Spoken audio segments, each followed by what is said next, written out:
Usually when we talk about a medical diagnosis, there's this expectation of absolute precision. Right, yeah, like a broken arm or something. Exactly. You break your arm, the x-ray shows that jagged white line, and the doctor just points right to it.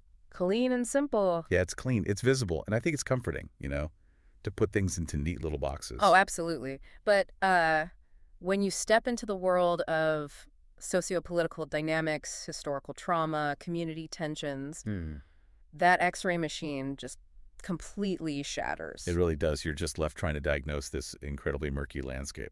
Which honestly brings us to the mission of today's deep dive. Yes, it does.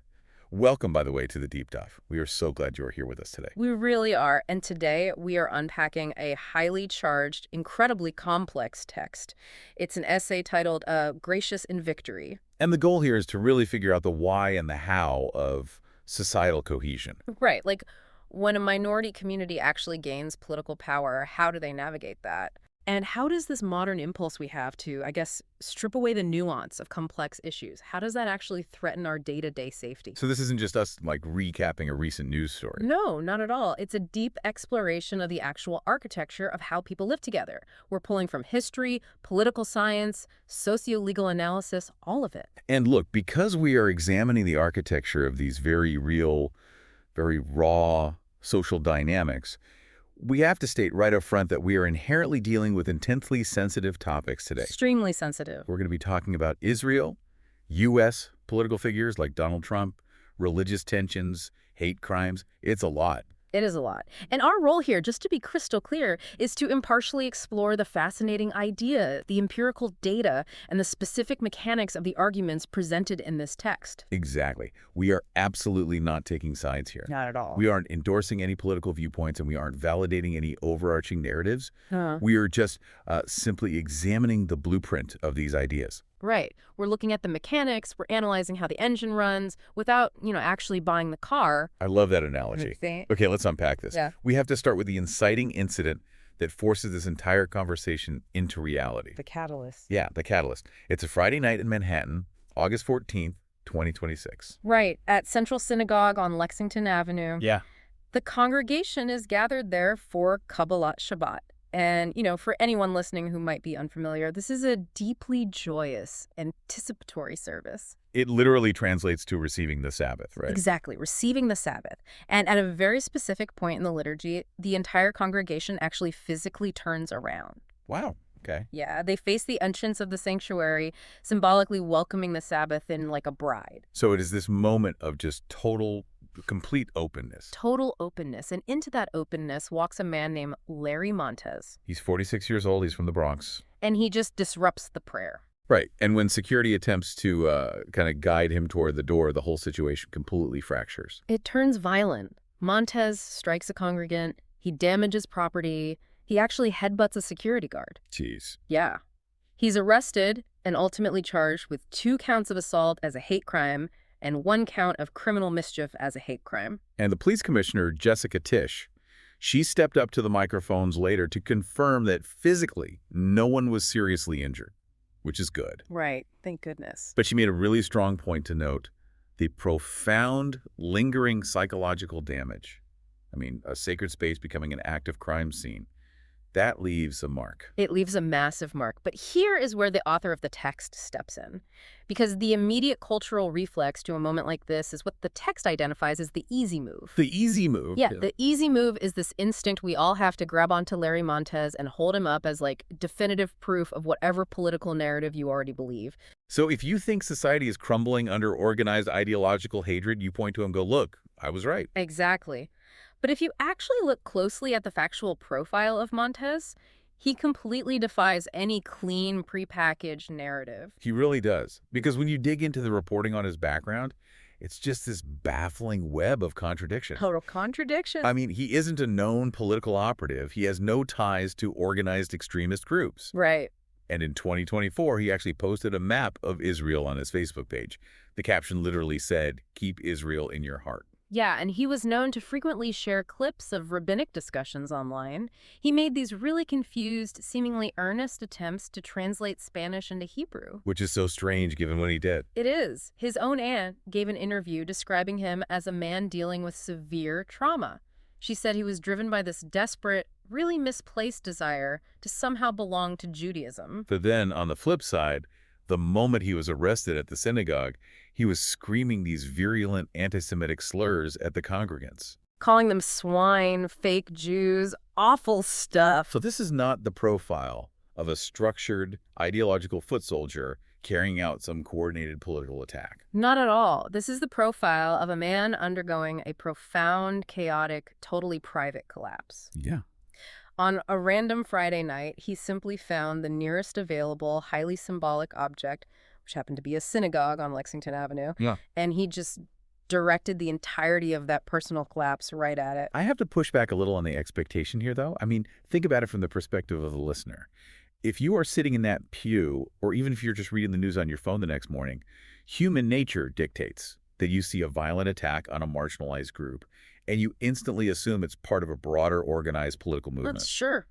Right. Like in the climate we live in, when you see a hate crime, your brain naturally scans the horizon for the hate group that ordered it. It just feels, I don't know, naive to write it off as one man's private mental breakdown. It is an entirely natural human instinct to look for the pattern. We are pattern-seeking creatures. Yeah, exactly. But the text argues that leaning into that instinct here is intellectually dishonest. Interesting. The author refuses to accept a charge that the facts of Larry Montez's life simply do not support. This attack, terrible as it was not the fruit of any Muslim speech. Right. It was not the byproduct of organized political rhetoric from that community.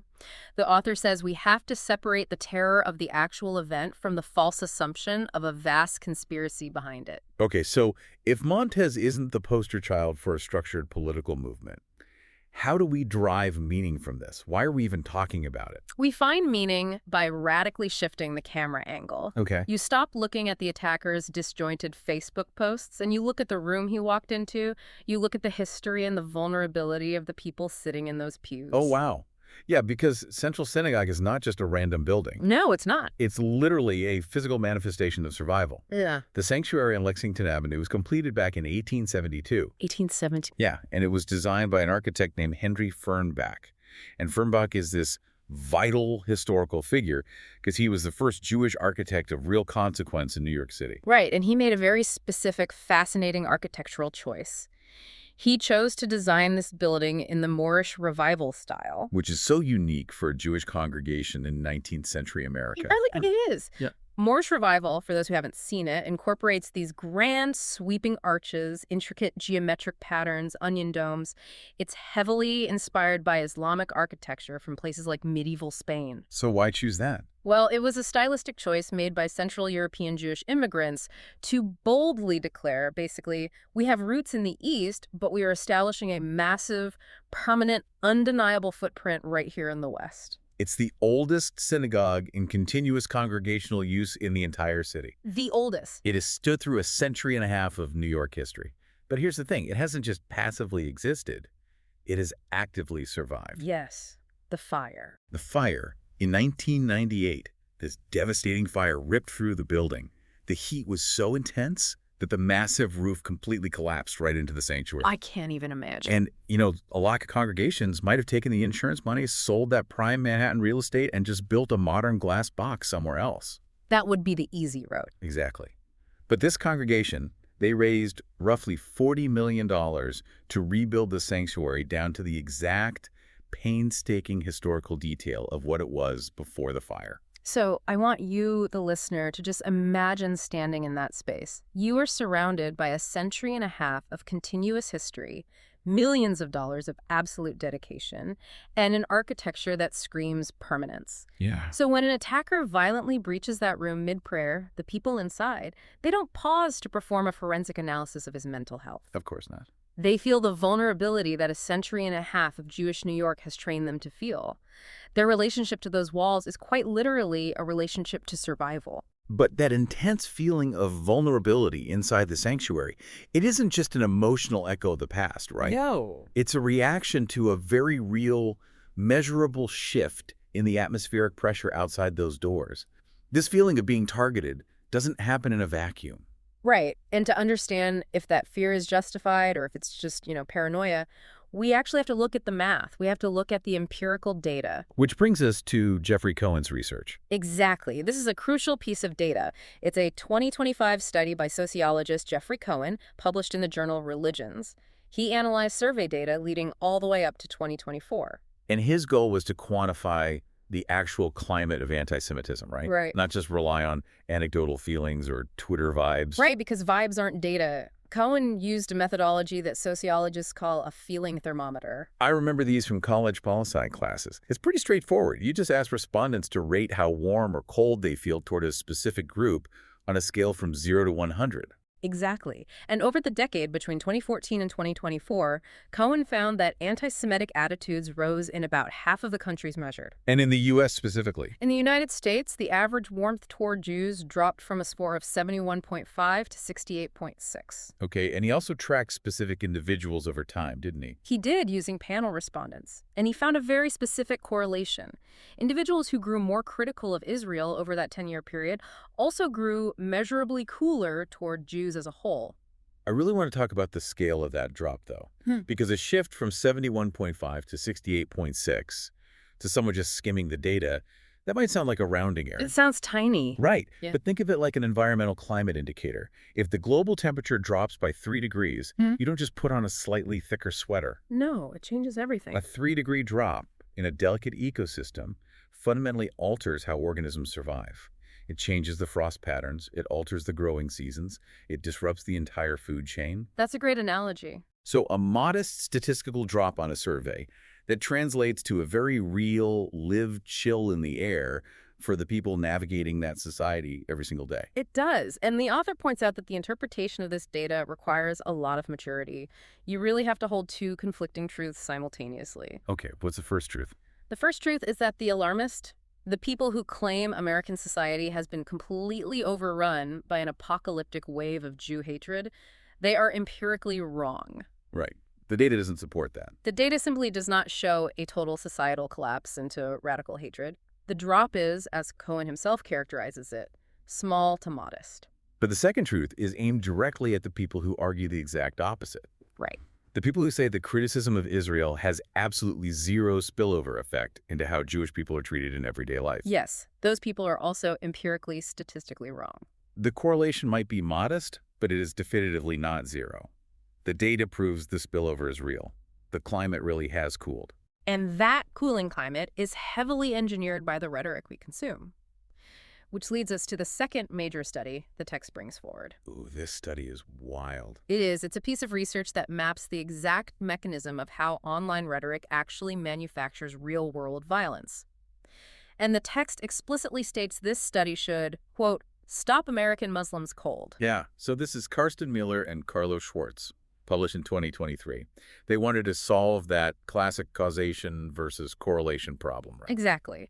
Does political rhetoric on social media actually cause people to commit hate crimes? Or do hate crimes and angry tweets just happen to spike at the same time because everyone is agitated by the news? The classic chicken and egg. Right. So to solve this, Miller and Schwartz use what economists call an instrumental variable. They looked at the early diffusion of Twitter. I love this methodology. Yeah. Let's break down how an instrumental variable works here for the listener. Go for it. So the researchers looked for areas in the United States that adopted Twitter very early on.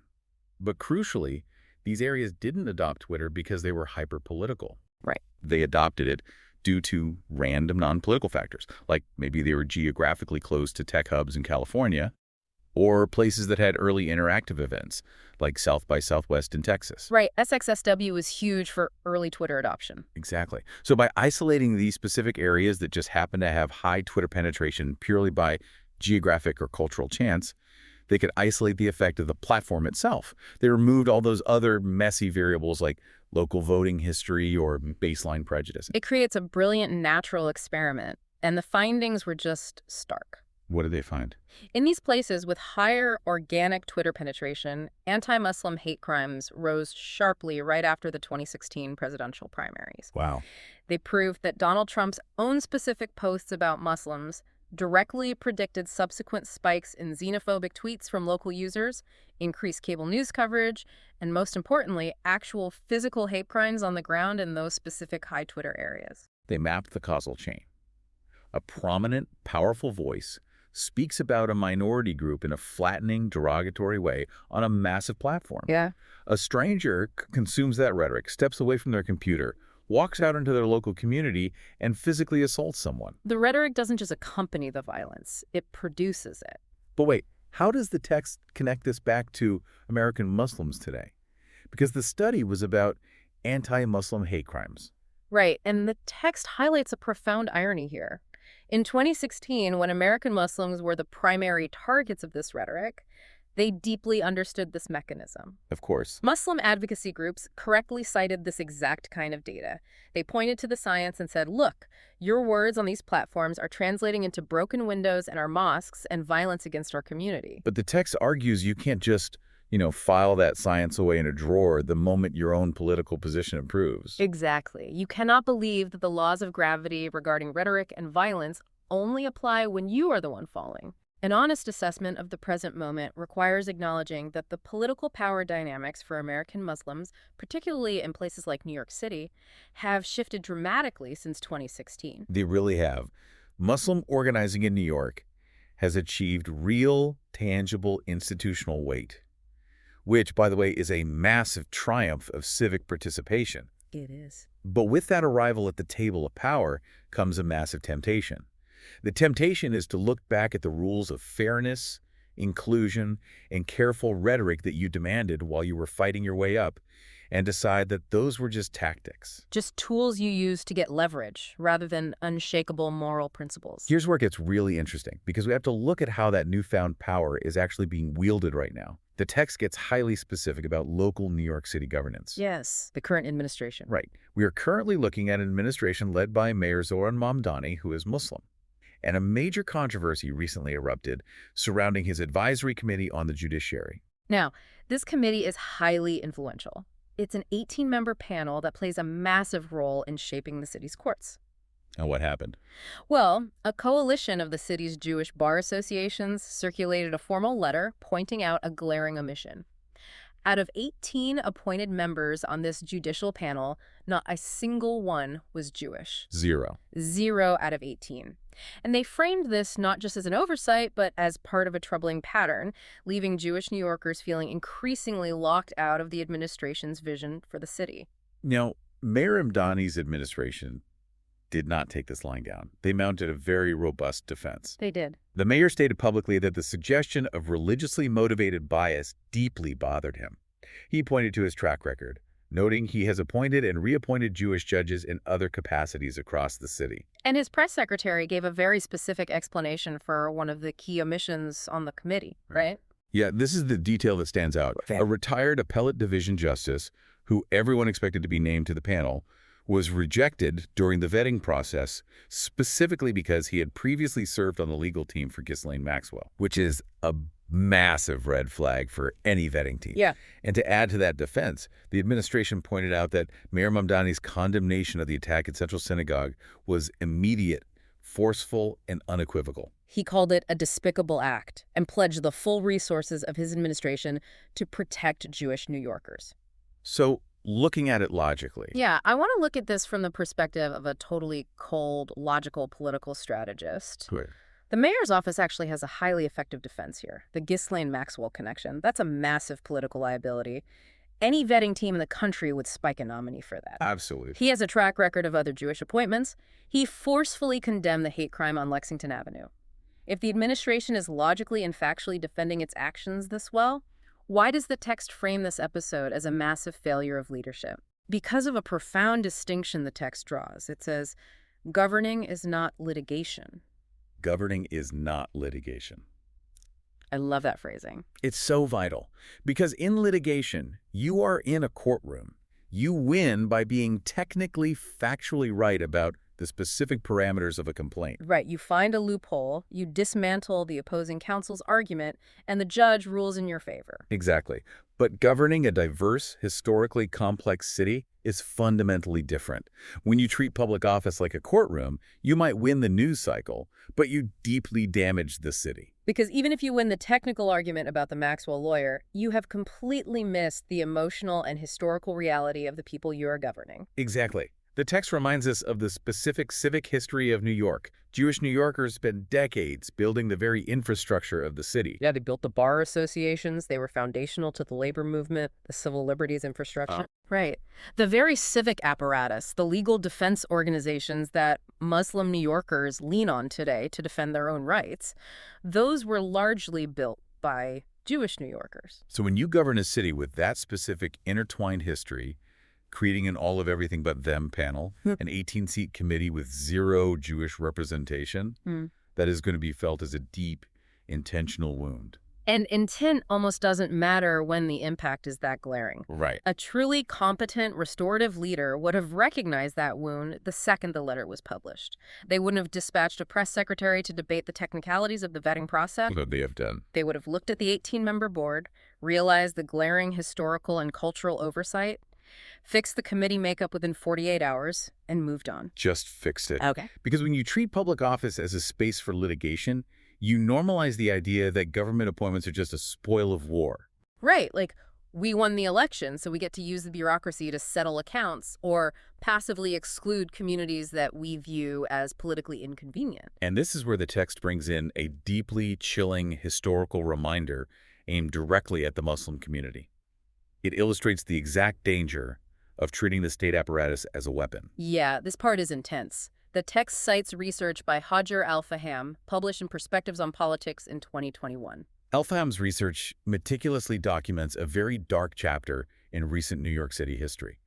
For an entire decade leading up to 2014, the NYPD operated a secretive unit called the Demographics Unit. And their mandate was literally to map Muslim communities across the tri-state area. They weren't just looking for specific criminal suspects. They were sending undercover officers into halal restaurants to listen to casual conversations. Infiltrating Muslim student associations at local colleges. Mapping where people prayed, where they bought their groceries, where they played cricket. It was a massive taxpayer-funded surveillance apparatus directed entirely at one religious minority based solely on their identity. It's horrifying.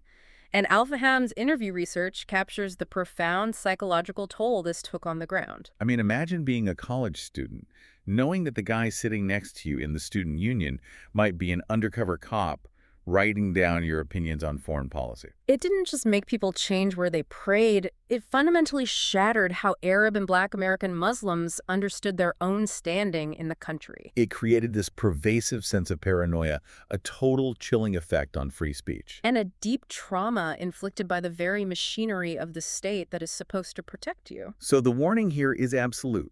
The state apparatus does not possess a moral conscience. Not at all. The power to appoint judges, the power to surveil neighborhoods, the power to allocate resources.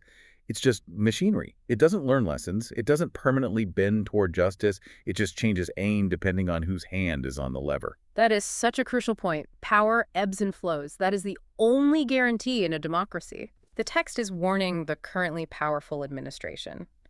Whatever norms of exclusion you normalize today while you hold power, whatever bureaucratic weapons you build to ice out your political opponents, that exact same machinery will be waiting for you when the political winds shift. When you are no longer the one in the mayor's seat. Exactly. If you normalize exclusion now, you are handcrafting the weapon that will be used against you tomorrow.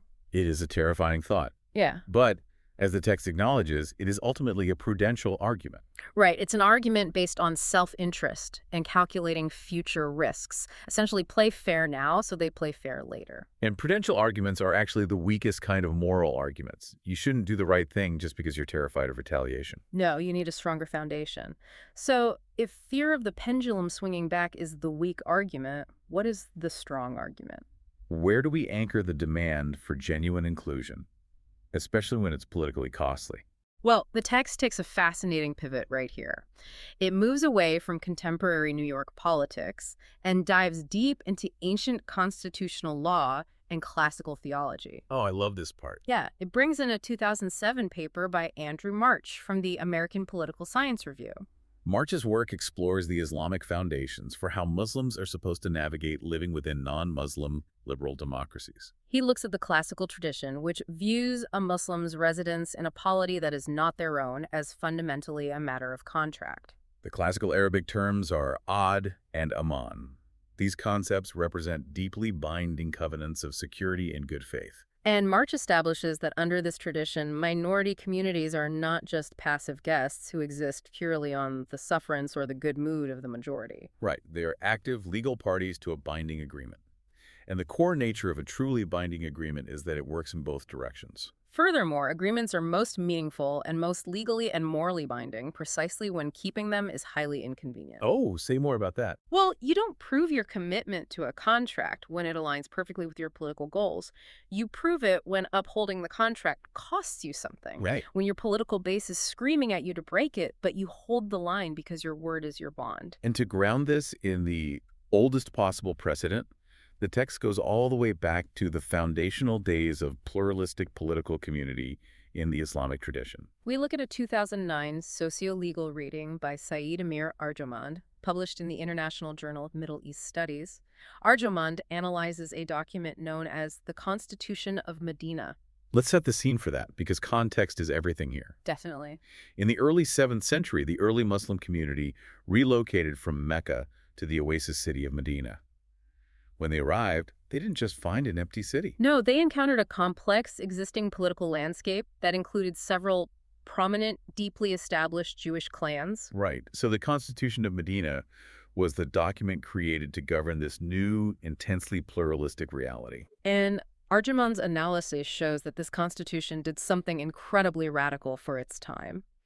It folded the Jewish clans of Medina into a single, unified political community, an ummah alongside the Muslim believers. But crucially, it did this while explicitly leaving their Jewish religion entirely intact and entirely their own. Yes, it did not demand religious assimilation or conversion as the price of civic inclusion and physical safety. And there is one specific word regarding the protection extended by this ancient constitution that the text highlights above all others. Indivisible. Indivisible. The protection extended to the members of this political community was indivisible. I have to stop you there, though, and push back on the reality of what indivisible protection actually means in the modern political arena. Okay, lay it on me. I mean, in theory, in a 7th century document, that sounds beautiful. But in practice today, you are telling me that a mayor or a community leader is morally obligated to extend absolute unconditional protection to a group that might be actively funding or politically aligned with a foreign military that is bombing their cousins abroad. It's a huge ask. How does any politician sell that to their constituents without immediately getting voted out of office? It goes against every instinct of modern tribal politics. It absolutely goes against modern tribal instincts, which is exactly why it is such a profound legal and moral standard. Right. The text argues that the ancient constitution dictates you cannot tier your protection. You cannot say, we will protect the Jewish community in our city, but only if they issue a statement condemning what their cousins abroad are doing. Oh, wow. You cannot make local physical safety or civic inclusion contingent on international geopolitics. The standard of indivisible protection is about the actual physical human being standing in the room with you. It's about the people on Lexington Avenue. Exactly. It's about Larry Montez bursting into Central Synagogue and the administration's absolute obligation to the safety and dignity of that specific congregation, regardless of whatever else is burning in the world. It is a local, absolute, unconditional covenant of coexistence. So if the blueprint for coexistence is this clear and this ancient, why are we failing so badly? I mean, how do we go from the high-minded ideals of indivisible protection in Medina to the absolute vitriol, division, and physical violence we see in our cities today? The breakdown happens through a very specific psychological and political process that the text identifies as flattening. Flattening. Let's define that, because it feels like the core diagnosis of the entire essay. Flattening occurs when a political movement, or even just an individual's worldview, organizes itself entirely around a single, massive foreign conflict. Okay. And in doing so, it begins to view the entire opposing side, millions of diverse people, complex histories, varying political factions, as one single, undifferentiated monolith. It strips away all complexity.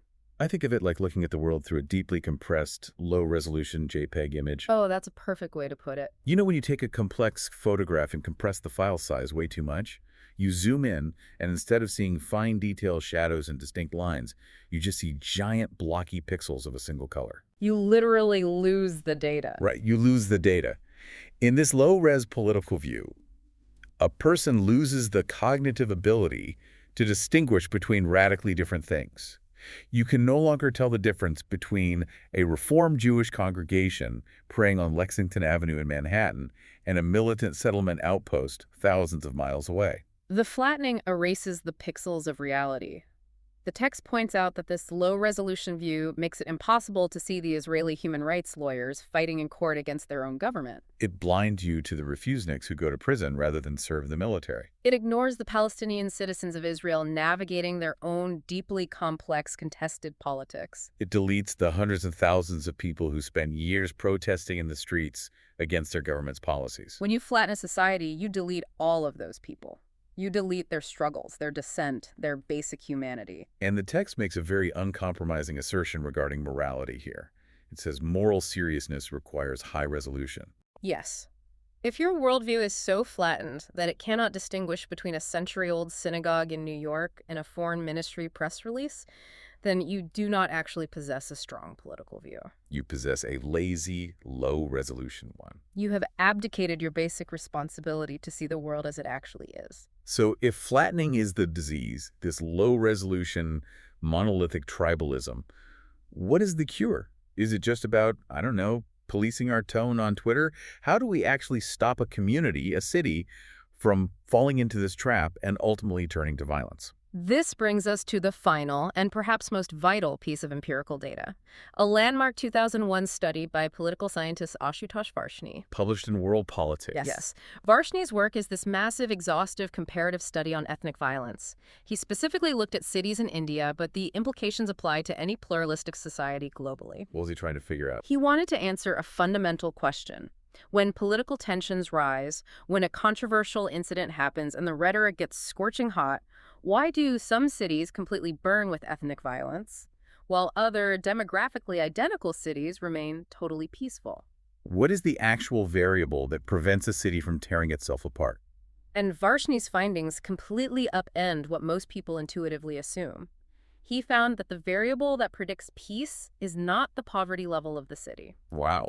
It's not the level of historical grievance between the communities. It isn't even about magically toning down the intensity of the political rhetoric. So what is it then? He discovered that the true predictor of peace is the density of associational ties across communal lines. Let's break down associational ties, because Varshney makes a very specific distinction here between informal ties and formal ties. Yes, he does. Informal neighborliness is what we usually think of when we picture coexistence, right? Like saying hello to your neighbor of a different religion over the fence. Right, or your kids playing together in the park, sharing a polite conversation with the cashier at the grocery store. That is good. It is lovely. Okay.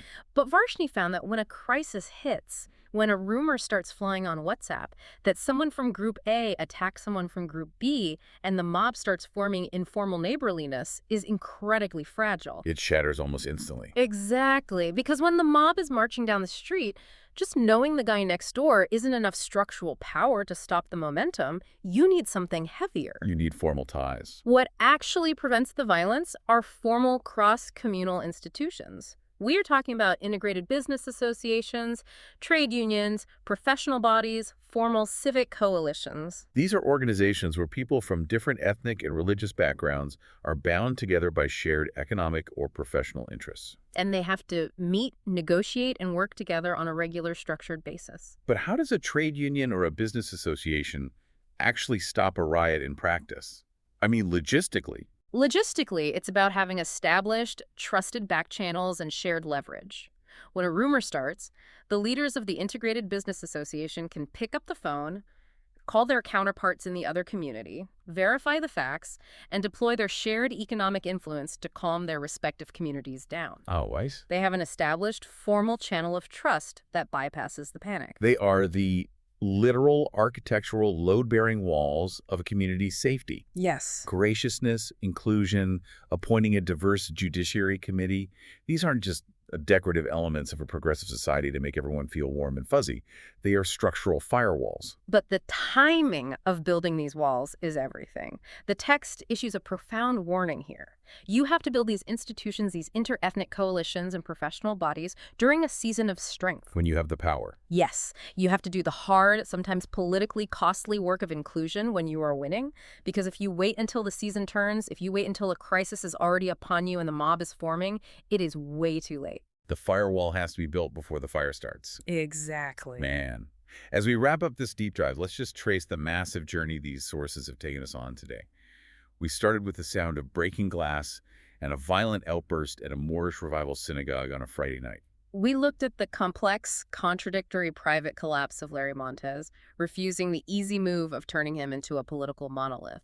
We examined the hard empirical data showing how a cooling societal climate and political rhetoric on platforms like Twitter measurably manufacture real-world hate crimes. We analyzed the missteps in mayoral politics, learning the hard way that governing a diverse city requires restorative competence, not just winning technical arguments like a lawyer in a courtroom. We dug into the ancient wisdom of the Constitution of Medina, discovering a centuries-old blueprint for indivisible protection based on physical presence, not geopolitical purity. And finally, we arrived at Ashutosh Varshney's data, proving that to survive the low-resolution flattening of our polarized world, we have to build high-resolution, formal, cross-communal institutions. We have to build the firewalls. The author leaves us with a deeply moving moment from the morning after the Central Synagogue attack.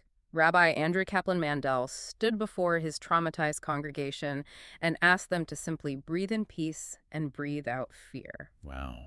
Reflecting on this, the text doesn't claim to know what the rabbi expects from the American Muslim community or from city leadership. But the conclusion drawn from all this data and history is absolute. The dignity of the person praying in the building next door is never, ever contingent on a political argument. And a community is most obligated to affirm that dignity precisely when they are the ones holding the power. It is a stunning challenge to anyone who holds power anywhere. It really is. Now, before we sign off, I want to leave you, the listener, with one final provocative thought. Something for you to mull over that wasn't explicitly in the essay, but builds entirely on this idea of Varshney's firewalls. Let's hear it. If Varshney's research is right, if formal, local, cross-communal institutions like a local trade union or a neighborhood business council are the only true, proven structures that prevent societal violence, is our modern obsession with digital, global, low-resolution internet arguments actually preventing us from building the local firewalls we need to survive the next crisis? Oh, man. Are we spending so much energy fighting a flattened war on our screens that we're completely forgetting to build the load-bearing walls in our own zip codes? That is the defining question of our era. Thank you so much for joining us on this deep dive. It's been an intense, incredibly rich journey, and we really appreciate you spending this time with us to look past the easy moves, keep questioning the narratives, keep seeking out those high-resolution perspectives, and whatever you do, keep exploring. We'll see you next time.